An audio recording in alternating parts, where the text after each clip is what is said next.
സകലരുടെയും ദേവനായ ശ്രീമഹേശ്വരനാണ് പരബ്രഹ്മരൂപിയായ പരമാത്മാവ്.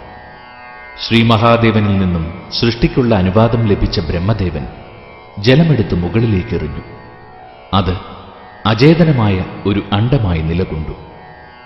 മഹാവിഷ്ണുവിന്റെ അനുഗ്രഹത്താൽ അതിന് ചൈതന്യം കൈവന്നു. വിഷ്ണു ഈ അണ്ഡത്തിൽ വിരാട് പുരുഷനായി നിലകൊണ്ടു. മഹാദേവൻ കൈലാസലോകം സൃഷ്ടിച്ച് അവിടെ വസിച്ചു. മഹാദേവന്റെ ഇച്ഛാനുസരണം മഹാവിഷ്ണുവിന്റെ അനുഗ്രഹത്താലാണ് ബ്രഹ്മാവ് സൃഷ്ടികർമ്മങ്ങൾ ആരംഭിച്ചത്. ബ്രഹ്മാവിൽ നിന്ന് വൃക്ഷങ്ങൾ, തിര്യക്കുകൾ, ദേവന്മാർ, അസുരന്മാർ, ഋഷികൾ, മറ്റു ജീവജാലങ്ങൾ എന്നിവയെല്ലാം ഉത്ഭവിച്ചു. അതിനുശേഷം ബ്രഹ്മാവ് സ്ത്രീയും പുരുഷനും എന്ന 2 ഭാഗങ്ങൾ സൃഷ്ടിച്ചു. അതിൽ നിന്ന് സ്വയംഭൂവനും ശതരൂപിയും ഉത്ഭവിച്ചു. അവരിൽ നിന്ന് 2 പുത്രന്മാരും പുത്രിമാരും ജനിച്ചു. ഇതിൽ പുത്രിമാരെ പ്രജാപതിക്ക് വിവാഹം ചെയ്തു കൊടുത്തു. അവരിൽ നിന്ന് ലോകത്ത് സന്തതി പരമ്പരകൾ ഉണ്ടായി. തത്ക്ഷേത്രം യച്ഛയാദൃച്ഛ യദ്വികാരി യദച്ഛയത് സചയോ യത്പ്രഭാവശ്ച തസ്മാസേന മേ ശൃണുഃ. ക്ഷേത്രായനം ക്ഷേത്രായനം.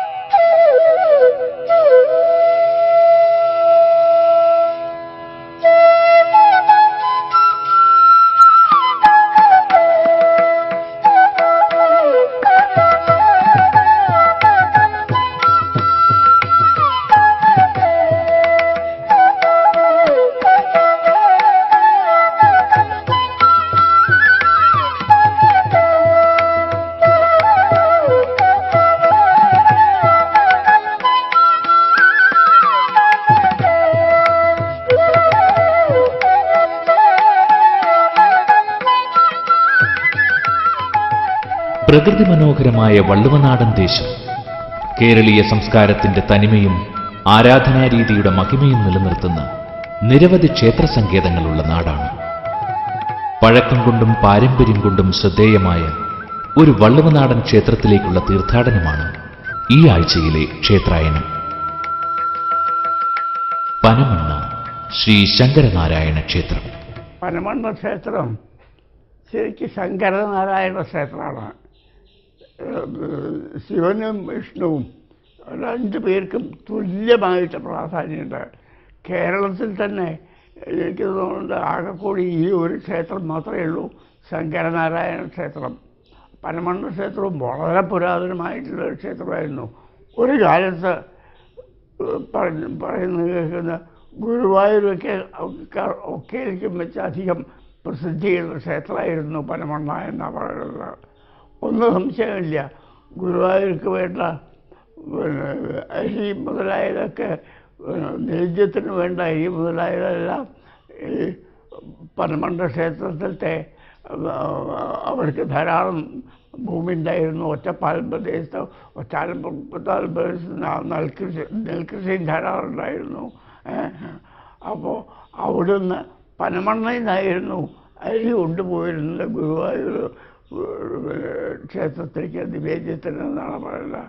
അത്ര വിശിഷ്ടമായിരിക്കുന്നു എന്ന്.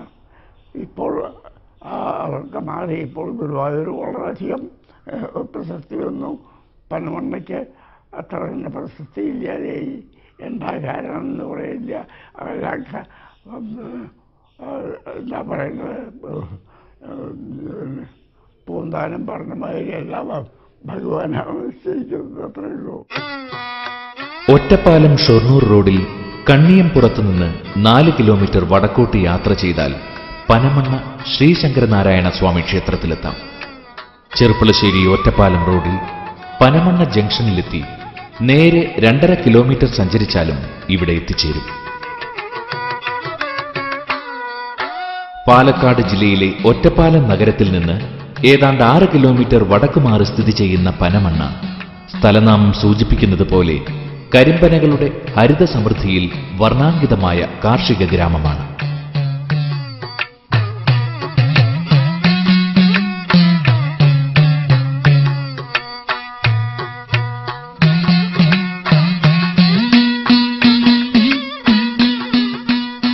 വള്ളുവനാടിന്റെ നെല്ലറയായ പനമണ്ണയിലെ ആയിരപ്പറ കൊയ്യുന്ന അതിരില്ലാപ്പാടങ്ങളുടെ ഓരത്തുള്ള അമ്പലവട്ടത്ത് പവിത്ര പുരാണങ്ങളിൽ പേര് ചേർത്ത ശ്രീശങ്കരനാരായണ സ്വാമി ക്ഷേത്രം സ്ഥിതി ചെയ്യുന്നു.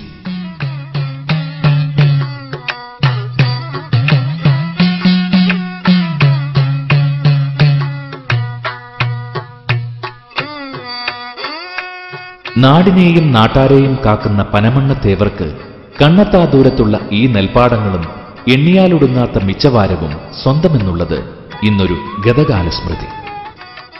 പനമണ്ണ തേവർ ഭക്തരുടെ വിശ്വാസത്തിൽ നാടിന്റെ ചക്രവർത്തിയാണ്. 1000-ലേറെ സംവത്സരം പഴക്കമുള്ള പനമണ്ണ തേവരുടെ വിശാല ദേശത്തിന്റെ 8 ദിക്കും കാക്കുവാൻ കീഴടങ്ങൾ പലതുണ്ട്.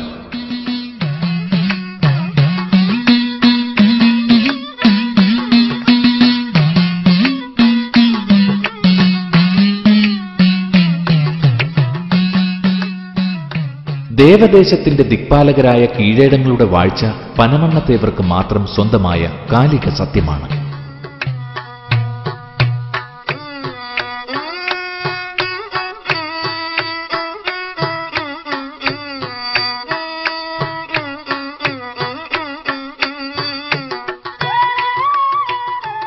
സത്യസ്വരൂപനും ശിവവിഷ്ണു സമന്വിത സ്വയംഭൂവുമായ പനമണ്ണ ശ്രീശങ്കരനാരായണ സ്വാമിക്ക് ക്ഷേത്രായണത്തിന്റെ പ്രണാമം.